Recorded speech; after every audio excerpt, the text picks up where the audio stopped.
steals kopecks from a charity box." "A thief," replied Moshele in a wailing voice. "A thief who steals kopecks from a charity box should be stretched out. 2 boys should be put on his head, 2 on his feet, and 2 should flog him with pickled rods." "Topala Tataratu, what is to be done to a thief who steals kopecks from the charity box?" Kopel Kakaraku, a boy who could not pronounce the letters K and G, wiped his face and gave his verdict in a squeaking voice. "A boy who steals topecks from the charity box should be punished like this. Every boy should do over to him and shout in his face 3 times, 'Thief, thief, thief!'" The whole school laughed. The master put his thumb on his windpipe like a cantor and called out to me as if I were a bridegroom being called up at the synagogue to read a portion of the law for the week. "Tell me now, my dear little boy, what would you say should be done to a thief who steals kopecks from a charity box?" I tried to reply, but my tongue would not obey me. I shivered as with ague. Something was in my throat, choking me. A cold sweat broke out all over my body. There was a whistling in my ears. I saw before me not the teacher, nor the naked Beryl the thief, nor my comrades. I saw before me only knives, pocket knives without an end, white, open knives that had many blades. And there, beside the door, hung the moon. She looked at me and smiled like a human being. My head was going round. The whole room, the table and the books and the boy and the moon that hung beside the door and the little knives, all were whirling round. I felt as if my 2 feet were chopped off. Another moment and I might have fallen down, but I controlled myself with all my strength, and I did not fall. In the evening I came home and felt that my face was burning. My cheeks were on fire and in my ears was a hissing noise. I heard someone speaking to me, but what they said I do not know.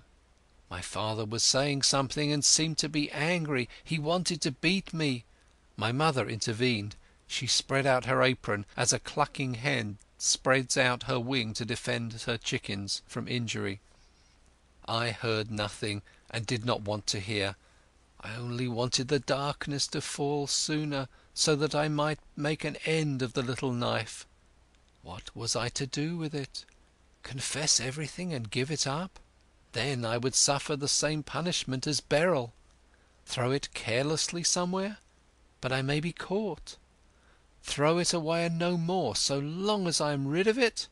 Where was I to throw it in order that it might not be found by anybody? On the roof? The noise would be heard. In the garden? It might be found. Ah, I know! I have a plan. I'll throw it into the water. A good plan as I live. I'll throw it into the well that is in our own yard. This plan pleased me so much that I did not wish to dwell on it any longer. I took up the knife and ran straight to the well. It seemed to me that I was carrying in my hand not a knife, but something repulsive, a filthy little creature of which I must rid myself at once. But still I was sorry. It was such a fine little knife. For a moment I stood thinking, and it seemed to me that I was holding in my hand a living thing. My heart ached for it. Surely, surely it has cost me so much heartache. It is a pity for the living. I summoned all my courage and let it out suddenly from my fingers. Plash! The water bubbled up for a moment. Nothing more was heard, and my knife was gone. I stood a moment at the well and listened. I heard nothing. Thank God I was rid of it. My heart was faint and full of longing. Surely it was a fine knife, such a knife! I went back to bed and saw that the moon was still looking down at me, and it seemed to me that she had seen everything I had done. From the distance a voice seemed to be saying to me, "But you are a thief all the same. Catch him, beat him, he is a thief, a thief." I stole back into the house and into my own bed. I dreamt that I ran, swept through the air. I flew with my little knife in my hand, and the moon looked at me and said, "Catch him, beat him, he is a thief, a thief." A long, long sleep and a very heavy dream. A fire burnt within me, my head was buzzing. Everything I saw was red as blood. Burning rods of fire cut into my flesh. I was swimming in blood. Around me wiggled snakes and serpents. They had their mouths open, ready to swallow me. Right into my ears someone was blowing a trumpet, and someone was standing over me and shouting, keeping time with his trumpet, "Whip him, whip him, whip him, he is a thief." And I myself shouted, "Oh, oh, take the moon away from me. Give her up the little knife. What have you against poor Beryl? He is not guilty. It is I who am a thief, a thief." Beyond that I remember nothing. I opened one eye, then the other. Where was I? On a bed, I think. "Ah, is that you, mother, mother?" She does not hear me. "Mother, mother, mother." What is this? I imagine I am shouting aloud. Shah! I listen. She is weeping silently. I also see my father with his yellow sickly face. He is sitting near me, an open book in his hand. He reads and sighs and coughs and groans. It seems that I am dead already. Dead? All at once I felt that it is growing brighter before my eyes. Everything is growing lighter too. My head and my limbs are lighter. There is a ringing in my ear and in my other ear. "Chenya!" I sneezed. "Achcha!" "Good health! May your days be lengthened, may your years be prolonged. It is a good sign. Blessed art thou, O Lord." "Sneezed in reality. Blessed be the Most High." "Let us call at once Mincer, the butcher's wife. She knows how to avert the evil eye." "A doctor ought to be called. The doctor."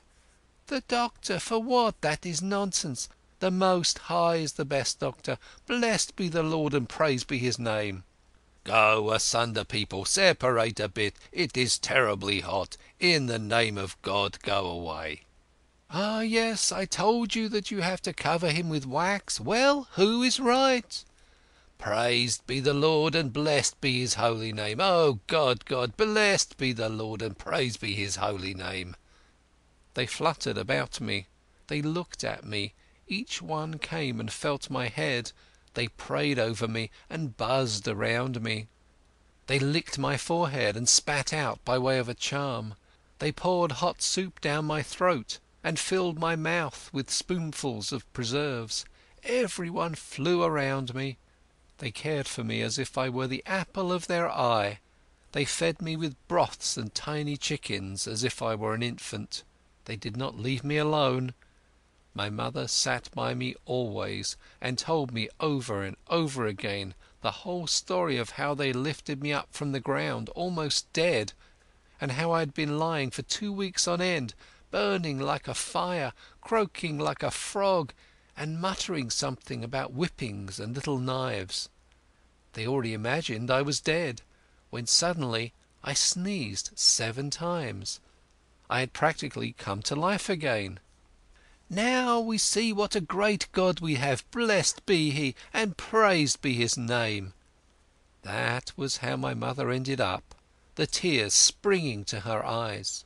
"Now we can see that when we call to Him, He listens to our sinful requests and our guilty tears. We shed a lot of tears, your father and I, until the Lord had pity on us.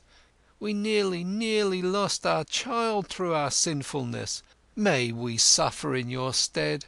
And through what? Through a boy who was a